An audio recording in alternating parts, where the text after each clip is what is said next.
திராட்சப்பழத்தோட்ட ஊழியங்கள் கர்த்தரருளின ஊழியங்கள் திராட்சப்பழத்தோட்ட ஊழியங்கள் கர்த்தரருளின ஊழியங்கள் அவரில் நிலைத்திருந்து கனி கொடுப்போம் கர்த்தர் வாய்க்க செய்வார் அவரில் நிலைத்திருந்து கனி கொடுப்போம் கர்த்தர் வாய்க்க செய்வார் துதி உமக்கே துதி உமக்கே துதி உமக்கே என்றுமே என்றும் துதி உமக்கே துதி உமக்கே. சிறியவனை பொழுதிலிருந்தும் எளியவனை குப்பையிலிருந்தும் எடுத்து உயர்த்தி ராஜாக்களோடும் பிரபுக்களோடும் பதிலிருக்க செய்கிற அருமை ஆண்டவர் இயேசு கிறிஸ்துவின் இனிதான நாமத்தினாலே இந்த சத்தத்தை கேட்கின்ற அனைத்து தேவனுடைய பிள்ளைகளுக்கும் என்னுடைய அன்பான வாழ்த்துகள். நீங்கள் கோடா கோடியாய் பெருகுவீர்களாக, உங்களுடைய பிள்ளைகள் கோடா கோடியாய் பெருகுவார்களாக என்று வாழ்த்துகின்றேன், ஆசீர்வதிக்கின்றேன். பிரியத்துக்குரியவர்களை கர்த்தருடைய கிருபையினாலே ஒவ்வொரு நாளும் ஆண்டவருடைய ராஜ்யத்தை கட்டும்படியாக to build the kingdom of God நம்மால் என்னவெல்லாம் அவருக்கு செய்ய முடியுமோ அதையெல்லாம் நாம் செய்து வருகிறோம். ஜனங்களை ஓடி ஓடி போய் நாம் சந்திக்கின்றோம். அவருடைய விடுதலைக்காக நாம் ஜெபிக்கின்றோம். அவர்களுக்கு நல்ல உணவுகளை நாம் மாதந்தோறும் வழங்கி வருகிறோம். அவர்களுக்காக நாம் முதியோர் இல்லத்தை கட்டி நாம் பராமரித்து வருகிறோம். வெறுமனே ஊழியம் என்று ஒரு சின்ன வட்டத்திற்குள்ளே நாம் இருக்காதபடிக்கு தொலைக்காட்சி ஊழியம், யூடியூப் ஊழியம் என்று பல விதங்களிலே நாம் மக்களை ரீச் பண்ணுவதற்காக என்னவெல்லாம் செய்ய முடியுமோ அதையெல்லாம் கூட நாம் செய்து வருகிறோம். இந்த வாரம் சனிக்கிழமை 3வது சனிக்கிழமையாக இருக்கிறபடினாலே நமது ஊழியத்தின் தலைமையிடமாகிய நாசரேத் தேவனுடைய மாளிகையில் வைத்து காலை 10 மணிக்கு விடுதலை நாள் கூட்டங்கள் நடைபெறும். அங்கே ஆயிரக்கணக்கான ஜனங்கள் வந்து மாதந்தோறும் இலவசமாக இயேசு கிறிஸ்து அவர்களுக்கு தரும் விடுதலையை பெற்றுச் செல்கிறார்கள். நீங்களும் கூட தாராளமாக வரலாம் என்பதை மகிழ்ச்சியோடு அறிவித்துக் கொள்கிறோம். கூட்டத்தின் இறுதியில் நான் மாத்திரமல்ல, சகோதரர் ஜெபஜாம்பவான் நாசரேத் வருவேல் சேகர் ஐயா அவர்களும், கோயம்புத்தூர் அன்னூரை சார்ந்த அன்பு சகோதரர் ஜோசப் அண்ணனும் கூட சேர்ந்து ஜெபிப்போம். இயேசு அநேகருக்கு விடுதலை தருகிறார், வாருங்கள். கூட்டத்தின் இறுதியிலே உங்களுக்காக சிறப்பான விருந்து வழங்கப்படும். வீரபாண்டியப்பட்டினத்தை சார்ந்த அன்பு சகோதரர் ஜெபமாலை ஐயா அவர்கள் எல்லாருக்கும் இலவசமாக மீன்களை வழங்குகிறார்கள். மீன் பொரியல் உங்களுக்காக காத்திருக்கிறது. இதற்குரியவர்கள் தேவனுடைய மாளிகைக்குள்ளாக இருக்கும் அடைக்கலான் குருவி முதியோர் எல்லாம் ஆண்டுடைய கிருபையினாலே மிக சிறப்பாக செயல்பட்டு வருகிறது. இப்பொழுது தற்சமயம் எங்கள் 10 பேர் இருக்கிறாங்க. இன்னும் 3 பேர்கள் புக் பண்ணியிருக்கிறாங்க. இந்த மாத கடைசிக்குள்ளாக வந்து விடுவார்கள். இப்படியாக நாள்தோறும் நிறைய பேர் வந்து சேர்ந்துட்டு இருக்கிறாங்க. 100 பேருக்கும் மேலான இருப்பவர்களுக்கு இடம் இருக்கிறது. உங்கள் பெற்றோர்களை நீங்கள் கவனிக்க முடியாத ஒரு நிலைமையில் இருப்பீர்கள் என்றால் தாராளமாக நீங்கள் அங்கே கொண்டு வந்து சேர்க்கலாம். ஏனென்றால் இது ஒரு ஆவிக்குரிய முதியோர் இல்லம். தினந்தோறும் அங்கே அவர்களுக்காக சிறப்பு ஜபங்கள் ஏறெடுக்கப்படுகின்றது. வரமிக்க ஊழியக்காரர்கள், கனமிக்க குருவானவர்கள்லாம் தினந்தோறும் அங்கே வந்து அவர்களை ஜபத்தில் நடத்துகிறார்கள். அவர்களுக்கு ஆறுதல் இந்த ஜபத்தின் மூலமாக கிடைக்கின்றது. அது மாத்திரமல்ல, அவர்களுக்காக நாம் அவருடைய பெரிதான கிருபையினாலே 3 நேரமும் மிக சிறப்பான விதவிதமான உணவுகளை நாம் பரிமாறுகிறோம். ஒரு முதியோர் இல்லத்தின் சிறப்பை எப்படி சாப்பாடு போடுறாங்கங்கிறது தான். அவர்களுக்கு 3 வேளையும் மிக சிறப்பான உணவுகள், விதவிதமான உணவுகளெல்லாம் நம்மால் முடிந்தளவு அவர்களுக்கு கொடுத்து அவர்களை சந்தோஷப்படுத்துகிறோம். இங்கே ஒரு ஐயா சொன்னாங்க, 3 வருஷமாக என் மனைவி இறந்துட்டா, கையில் கொஞ்சோடு தான் ஏன் காசு இருக்கும், கடையில் போய் காசு இருந்தால் சாப்பிடுவேன், இல்லைன்னா பட்னியாகவே படுத்துக்குவேன். அப்படி இருந்த இப்பொழுது எனக்கு உங்களுடைய அடைக்கலான் குருவி இல்லத்தில் சேர்ந்த பிறகு எவ்வளோ விதவிதமாய் உணவு தருகிறீர்கள், மிகவும் சந்தோஷமாக இருக்கிறது என்று அவர்கள் சொன்னார்கள். இதை போலவே அங்கே இருப்பவர்களுக்கு மிக சிறப்பான உணவுகளை கொடுத்து நாம் பராமரித்து வருகிறோம். ரீத்துக்குரியவர்கள், உங்கள் வீட்டிலே நல்ல விசேஷங்கள் வருகிற பொழுது, பிறந்த நாட்கள், திருமண நாட்கள், நினைவு நாட்கள் வருகிற பொழுது இங்கே இருக்கிற முதியவர்களுக்கு நீங்கள் சிறப்பான உணவை விருந்தை அளிக்கலாம் என்பதையும் மகிழ்ச்சியோடு தெரிவித்துக் கொள்கிறோம். மழைக்காலம், குளிர்காலம், நம்மளாம் டெய்லி கம்பளி யூஸ் பண்ணி தான் நம்ம படுக்கிறோம். அங்கே முதியோர் இல்லத்தில் இருப்பவர்களுக்கு தாராளமாக நீங்கள் கம்பளிகளை வழங்கலாம், அவர்களை ஆதரிக்கலாம் என்பதையும் கூட மகிழ்ச்சியோடு தெரிவித்துக் கொள்கிறோம். இன்னுமாக பிரியத்துக்குரியவர்களே, கிறிஸ்மஸ் காலங்கள் நெருங்கி கொண்டிருக்கிறது. பண்டிகை காலத்தில் தருத்தரை நினைத்து கொள்ளுங்கள் என்று வார்த்தை சொல்கிறது. எனவே நாம் வருடந்தோறும் 3வது சனிக்கிழமை நாசிரியத்தில் கிறிஸ்மஸ் கொண்டாட்டத்தின் போது 1000 பெண்களுக்கு சேலைகளையும் 350 ஆண்களுக்கு பேண்ட் ஷர்ட்டும் நாம் அளித்து வருகிறோம். எனவே நீங்கள் விரும்பினால் இந்த ட்ரெஸ்ஸஸ்லாம் எடுத்து கொடுக்கலாம். இது மிகவும் பிரயோஜனமாக இருக்கும். களக்காட்டிலேருந்து வர்றவங்களாம் ரொம்ப ஏழை மக்கள், அவர்களுக்கெல்லாம் இந்த இலவசமான ட்ரெஸ்ஸஸ் நம்ம கொடுக்கும்பொழுது அவர்களுக்கு ரொம்ப சந்தோஷமாக இருக்கும். அந்த காட்சியெல்லாம் கண்ணால் நீங்கள் பார்ப்பீர்கள். எனவே நீங்கள் முடிந்த அளவுக்கு ஆதரவு கொடுங்கள். கிராமத்தை சார்ந்தவர்கள் ஆட்டுக்கடாக்களை நீங்கள் வளர்ப்பீர்கள் என்றால் அவர்களுக்கு கிறிஸ்மஸ் விருந்திற்காக உங்கள் ஆட்டுக்கடாக்களை நீங்கள் அழகாக அளிக்கலாம். இப்பொழுதே தொலைபேசியில் ஃபோன் பண்ணி எனக்கு சொல்லுங்கள். கிறிஸ்மஸுக்கு அந்த 3வது சனிக்கிழமைக்கு முதல் நாள் நாங்கள் உங்கள் வீட்டிலே வந்து இந்த ஆட்டுக்கடாக்களை எடுத்து சொல்வோம் என்பதை மகிழ்ச்சியோடு கூட தெரிவித்துக்கொள்ள ஆசைப்படுகிறேன். தொடர்ந்து ஊழியத்திற்காக ஜெபியுங்கள், கட்டுமான பணிகளுக்காக ஜெபியுங்கள். நாமும் கூட உங்களுக்காக தினந்தோறும் ஜெபித்து வருகிறோம். நாளிலே நம்முடைய தியானத்திற்காக கிதியோனை என்ற நியாயாதிபதிகள் 7வது அதிகாரத்தை எடுத்துக்கொள்வோம். கிதியோனை குறித்த தியானங்கள் அநேகருக்கு ஆசீர்வாதமாக இருக்கிறது என்று நீங்கள் என்னை அழைத்து சொல்லும் பொழுது எனக்கு அதிக சந்தோஷமாக இருக்கிறது. தொடர்ந்து நாம் தியானிப்போம். கர்த்தர் நம்மை ஆசீர்வதிப்பாராக. நம்முடைய பிரயோஜனத்திற்காக நியாயாதிபதிகள் 7ஆம் அதிகாரம் 14ஆம் வசனம் முதல். நியாயாதிபதிகள் 7:14 முதல். அப்பொழுது மற்றவன், இது யோவாசின் குமாரனாகிய கிதியோன் என்னும் இஸ்ரவேலுடைய பட்டயமே அல்லாமல் வேறல்ல. தேவன் மீதியானவர் அனைவரையும் அவன் இந்த சேனை அனைத்தையும் அவன் கையில் ஒப்பு கொடுத்தார் என்றார். இதுதான் புல்சையாக இருக்குது பார்க்குறோம்.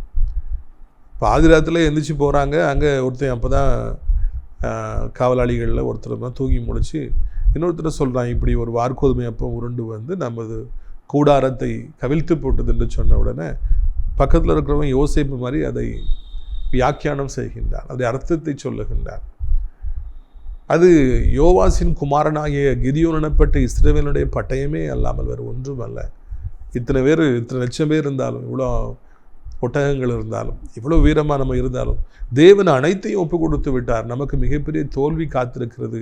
கிதியோன் மிகப்பெரிய வெற்றியை பெறுவான்னு சொல்லி முன்ன பின்ன தெரியாத, சம்பந்தமே இல்லாத, பெயர் கூட குறிப்பிடப்படாத ஒரு அந்நியன் ஒருவன் அந்த சொப்பனத்தை வியாக்கியானம் செய்து அழகாக சொல்லுகின்றான்.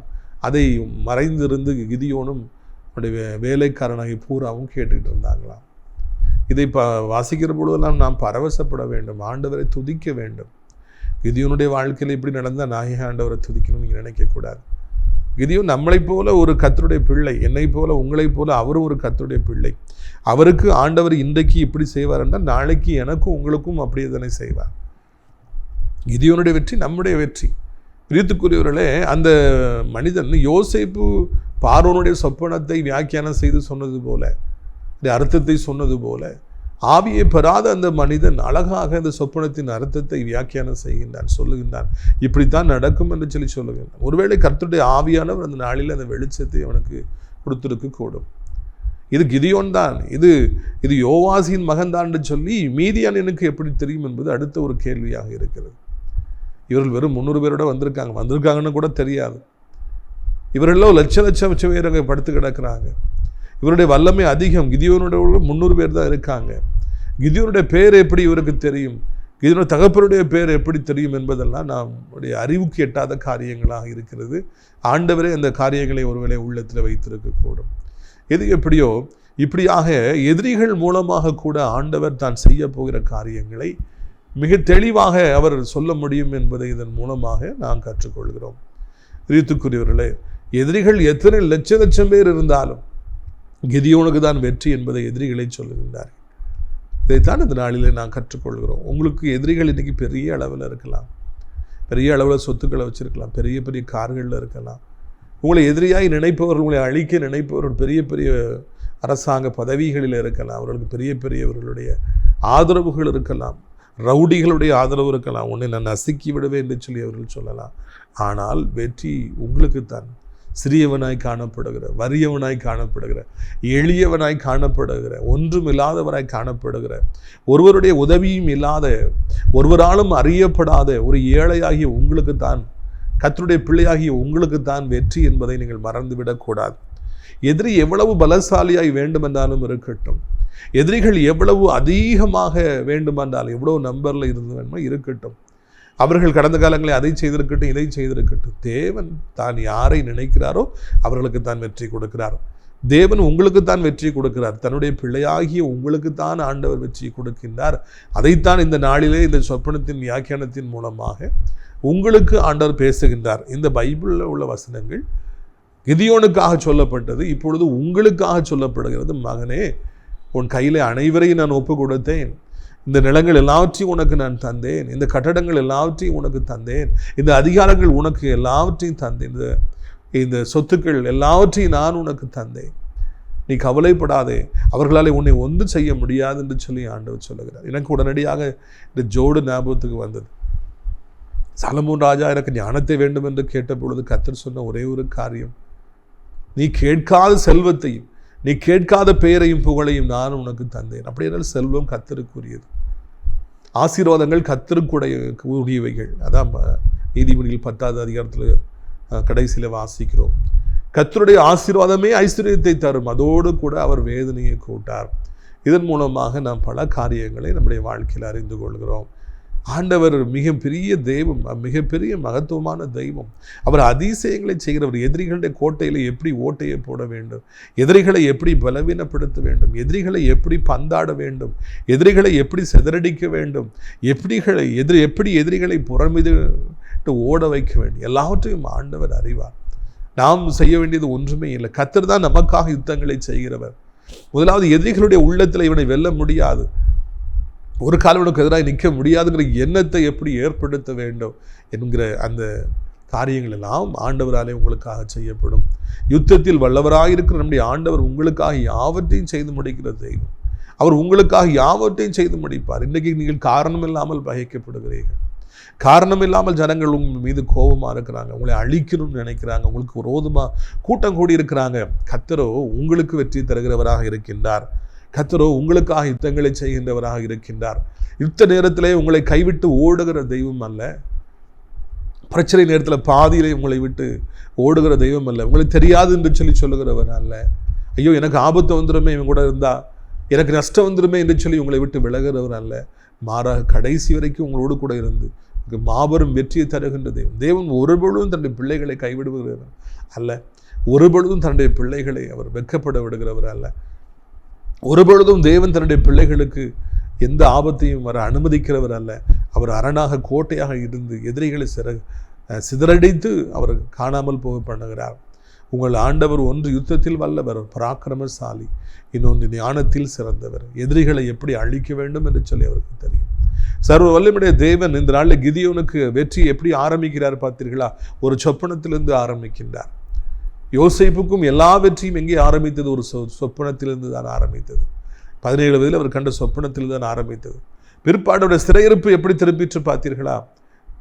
ஆண்டவர் ஒரு சொப்பனத்தின் மூலமாக அதை திருப்பினார்.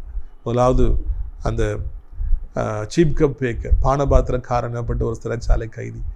அதுக்கப்புறம் அது மூலமாக அவர் ரெக்கமெண்ட் பண்ணதுனால அந்த பார்வோனுடைய சொப்பனத்தின் மூலமாக ஆண்டவருடைய சிறையிருப்பே திருப்பினார்.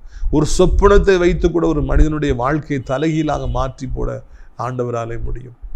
சாதாரண சொப்பனம் தான் அப்படி சொல்லி நினைக்கிறான், அதை வைத்து கூட ஆண்டவராலே ஒரு மிகப்பெரிய மாற்றத்தை, ஒரு நாட்டின் தலையெழுத்து, உலகத்தின் தலையெழுத்தை மாற்ற முடியும். ஒரு சாதாரண கூழாங்கல்லாலே, ஒருவரால் விரும்பப்படாமல் ஒதுங்கி கிடக்கிற ஒரு கூழாங்கல்லாலே ஒரு நாட்டின் தலையெழுத்தை மாற்ற முடியும். ஒரு மிகப்பெரிய ஒரு ஒரு எதிரியை, ஒரு கோலியாத்தை, ஒரு ராட்சதனை வீழ்த்த முடியும் என்பதை ஆண்டவர் நமக்கு காண்பிக்கின்றார். ஆண்டவர் நினைத்தால் எதை வேண்டும் என்றாலும் பயன்படுத்த முடியும், யாரை வேண்டும் என்றாலும் பயன்படுத்த முடியும். ஒரு கழுதையை கூட ஆண்டவராலே பயன்படுத்த முடியும். ஆண்டவர் நினைத்தால் எதை வேண்டும் என்றாலும் செய்ய முடியும். அவருடைய ஞானம், புத்தி நம்முடைய அறிவுக்கு எட்டாததாக இருக்கிறது. எந்த மனுஷனுடைய ஞானத்தையும் விட அவருடைய ஞானம் பெரியது. ஒரு காலம் மனிதர்களாலே ஆண்டவர் செய்வதை புரிந்து கொள்ளவே முடியாது. நான் மறுபடியும் கிதியோனுடைய வாழ்க்கையிலிருந்து உங்களுக்கு சொல்லுகிறது தான், தேவனாலே மன்னிக்க வேண்டும், மனிதர்களாலே தேவனுடைய திட்டத்தை ஒரு காலம் புரிந்து கொள்ள முடியாது. அவர் இப்படித்தான் செய்வார் என்று யாராலும் கணிக்க முடியாது. அவர் மிகப்பெரிய காரியங்களை செய்கின்றார். ஒரு சொப்பனத்தின் மூலமாக ஆண்டவர் இங்கே அந்த கிதியோனுடைய வாழ்க்கையில் நடக்கப் போகிறது. எல்லா எதிரிகளுக்கும் சொல்லுகிறார். எதிரிகள் மத்தியிலே ஒரு பெரிய கலக்கம் பிடித்தது என்று சொல்லி நான் காண்கிறோம். பிரியத்துக்குரிய தேவச்சன், நம்ம எவ்வளோ பெரிதான ஒரு தெய்வத்தை அப்படி என்றால் நாம் ஆராதித்து கொண்டிருக்கிறோம். எவ்வளோ மகத்துவமான, எவ்வளோ ஞானம் நிறைந்த ஒரு தெய்வத்தை நாம் ஆராதித்து கொண்டிருக்கிறோம். நமக்காக யுத்தங்களை செய்கிற நம்முடைய ஆண்டவரை நாம் ஆராதித்து கொண்டிருக்கிறோம். நமக்காக யாவற்றையும் செய்து முடிக்கிற ஒரு தெய்வத்தை நாம் ஆராதித்து கொண்டிருக்கிறோம். பின்பு நீங்கள் ஏன் பயப்பட வேண்டும்? நீங்கள் ஏன் கலங்க வேண்டும்? இன்றைக்கு வந்திருக்கிற பிரச்சனைகள், இந்த மனிதர்கள் யாரும் உங்களை ஒன்று செய்ய முடியாது என்கிற நல்ல செய்தியை உங்களுக்கு நான் அறிவிக்கும்படியாக விரும்புகிறேன். இரண்டாவதாக அங்கே பாருங்கள், நியாயாதிபதிகள் 7ஆம் அதிகாரம் 15ஆம் வசனம். கிதியோன் அந்த சொப்பனத்தையும் அதன் வியார்த்தியையும் கேட்ட பொழுது அவன் பணிந்து கொண்டு இஸ்ரவேலின் பாளையத்துக்குள்ளே திரும்பி வந்து, எழுந்திருங்கள், கர்த்தர் மீதியானின் பாளையத்தை உங்கள் கையில் ஒப்பு கொடுத்தார் என்று சொல்லி. இதெல்லாம் கிதியோன் கேட்டுக்கிட்டே இருக்கிறாரு. பூராவும் கேட்டுக்கிட்டு இருக்கிறாரு. கேட்ட உடனே கிதியோனுக்கு வந்து சந்தோஷத்தை தாங்க முடியல, மகிழ்ச்சியை தாங்க முடியல. உடனே அவர் முழங்கால் போட்டு ஆண்டவரை பணிந்து கொள்கிறார். அன்றியப்பா என்று சொல்லி பணிந்து கொள்கிறார். அது வரைக்கும் ஒருவேளை ஒரு சின்ன சந்தேகம் கிதியோனுடைய உள்ளத்தில் எல்லளவாது இருந்திருக்கக்கூடும். ஒரு வேளை தோற்று விடுவேனோ, இதெல்லாம் நடக்குமா, சும்மா ஒரு மாயாஜாலம் போல இருக்கிறது, இல்லைன்னா ஆண்டவர் ஏதோ சொல்கிறான்னு சொல்லி வந்திருக்கிறேன், இத்தனை பேர்களை என்னால் எப்படி 3 பேரை வச்சுக்கிட்டு விரட்டி அடிக்க முடியும், கொல்ல முடியும்னு நினச்சிருக்கலாம். ஆனால் அது சொப்பனத்தை கேட்ட மாத்திரத்தில் இருந்த கொஞ்ச நஞ்ச சந்தேகமும் அவரை விட்டு போய் விடுகிறது. ஒரு பெரிய தைரியம் அவருக்குள்ளே வந்து விடுகிறது.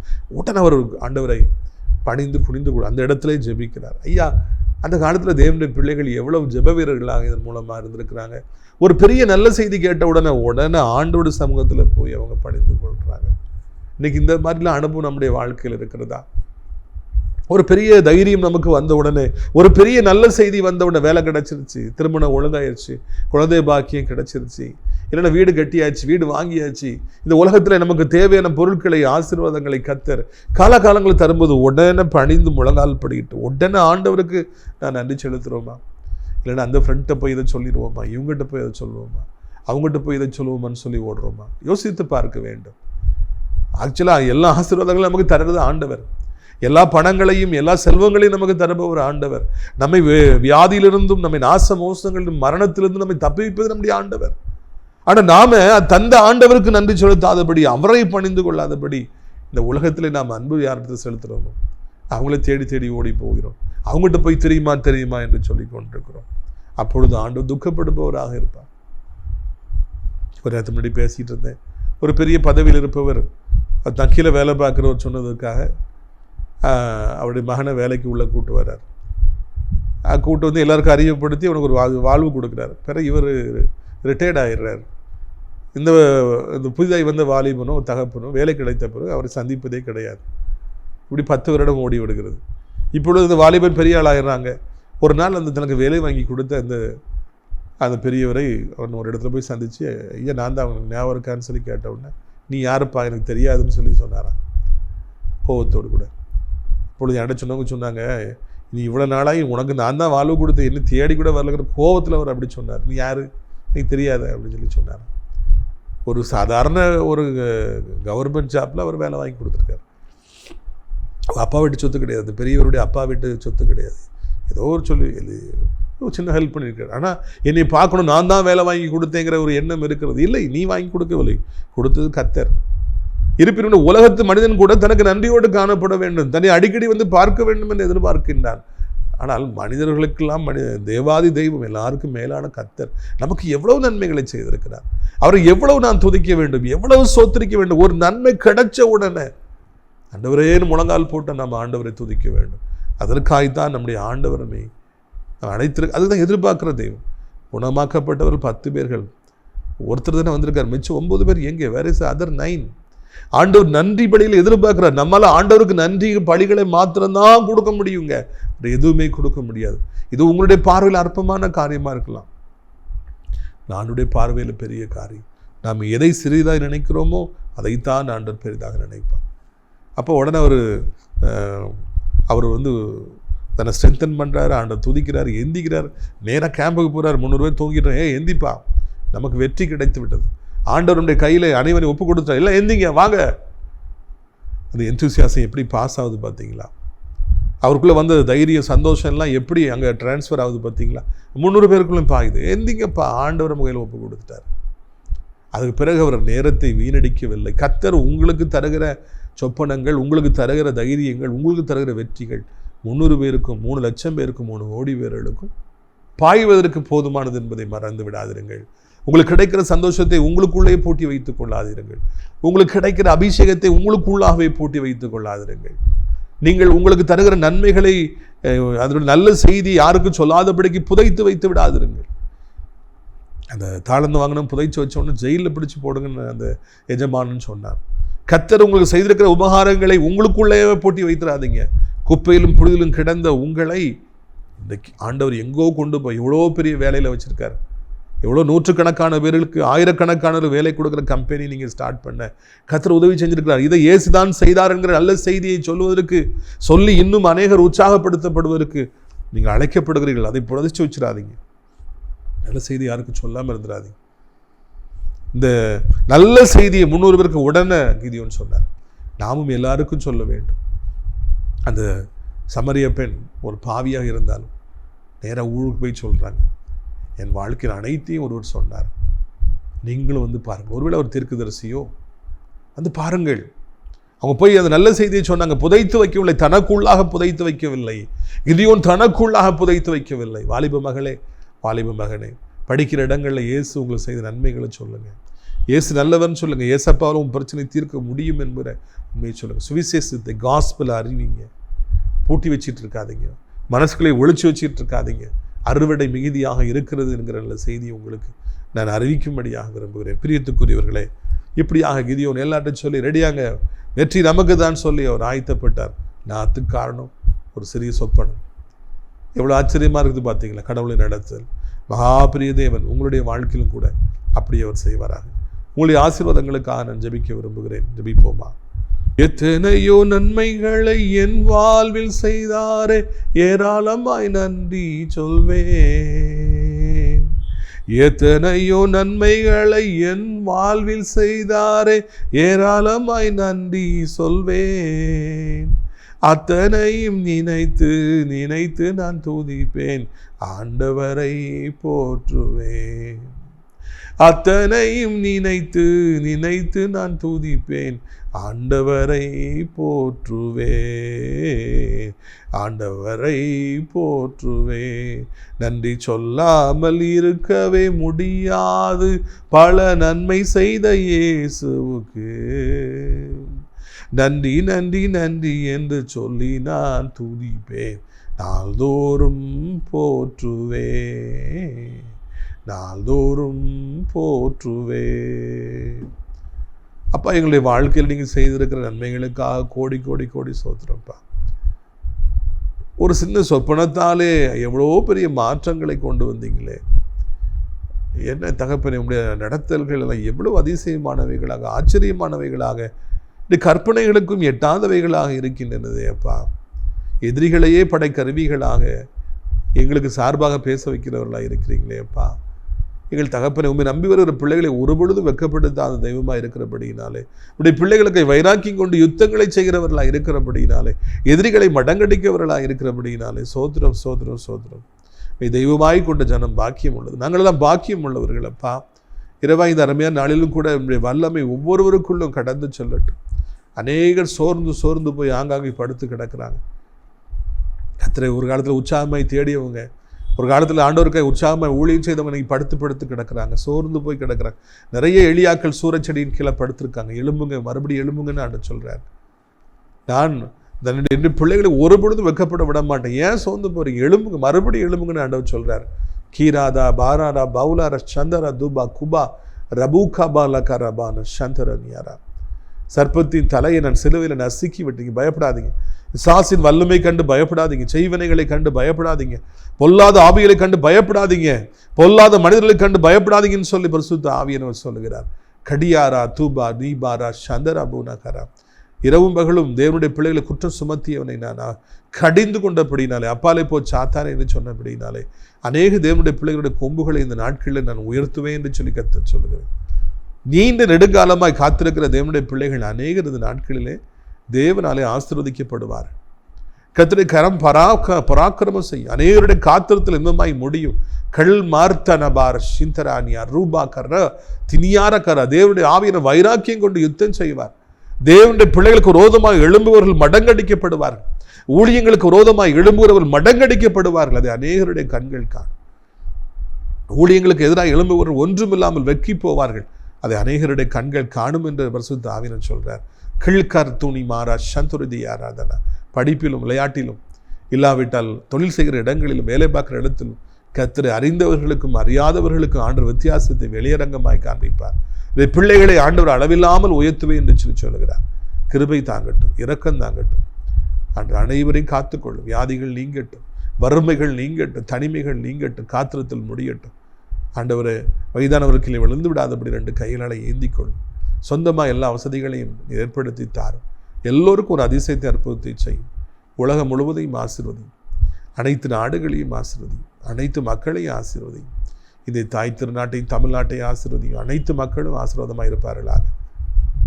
அனைத்து விசுவாச பிள்ளைகள், ஆலயங்கள், திருச்சபைகள், ஊழியங்கள், ஊழியக்காரன், பாஸ்டர்ஸ் எல்லாரையும் ஆசீர்வதிங்க. தகப்பனின் ஆசீர்வாத ராட்சப்பழத்தோட்ட ஊழியங்களை நேசிக்கிற, நாள்தோறும் நம் நிகழ்ச்சிகளை பார்க்கிற, அறிமுகப்படுத்துகிற, ஜபத்தினால காணிக்கையில் தாங்கிற ஒவ்வொருவரையும் ஆசீர்வதிங்க. தகப்பனே, அடைக்கலான்குரிய முதியோரிடத்தில் தங்க அநேகரை அழைத்து கொண்டு வாருங்க. அப்பாறு கட்டுமான பணிகளை பொறுப்பெடுத்துக் கொள்ளுங்க. கிறிஸ்துமஸ் மாதத்திற்கு தேவையான, பண்டிகை காலத்துக்கு தேவையான வஸ்திரங்களையும் ஆட்டுக்கடாக்களையும் அந்த தேவைகளை சந்தித்து எங்களை ஆசீர்வதிங்க. இயேசுவின் மூலம் ஜெபிக்கிற நல்ல பிதாவே, ஆமென். ஆத்துமாவை கர்த்தரை சோத்திரி, என் முழு உள்ளமே அவருடைய பரிசுத்த நாமத்தை சோத்திரி. என் ஆத்துமாவை கர்த்தரை சோத்திரி, செய்த சகல உபகாரங்களையும் நீ ஒருபொழுதும் மறவாதே. ஆமென். உடைய கர்த்தராகிய இயேசு கிறிஸ்துவின் கிருபையும் பிதாவாகிய தேவனுடைய அன்பும் பரிசுத்த ஆவியின் அந்யோன்ய ஐக்கியமில்லாத பிரசன்னம் அனைவரோட இன்றைக்கு சதா காலங்களிலும் நிலைத்திருப்பதா. அல்லேலூயா, அல்லேலூயா. God bless you. உடைக்கப்பட்ட நேரங்களெல்லாம் அடைக்கலம் எனக்கு தந்தீரே. உடைக்கப்பட்ட நேரங்களெல்லாம் அடைக்கலம் எனக்கு தந்தீரே. தடுமாறும் வேளையிலெல்லாம் அகப்பன் போல சுமந்து கொண்டீரே. தடுமாறும் வேளையிலெல்லாம் தகப்பன் போல சுமந்து சென்றீரே. எத்தனை அன்பு என்மேல், எத்தனை பாசம் என்மேல், எத்தனை அன்பு என்மேல், எத்தனை பாசம் என்மேல். இதற்கு ஈடு என்ன தருவேனா? இதற்கு ஈடு என்ன தருவேனா? இதற்கு ஈடு என்ன தருவேனா? இதற்கு ஈடு என்ன தருவேனா? தனிமையின் பாதையில் தகப்பனேவும் தோளில் சுமந்ததை நான் மறப்பேனோ? சுமந்ததை நான் மறப்பேனோ?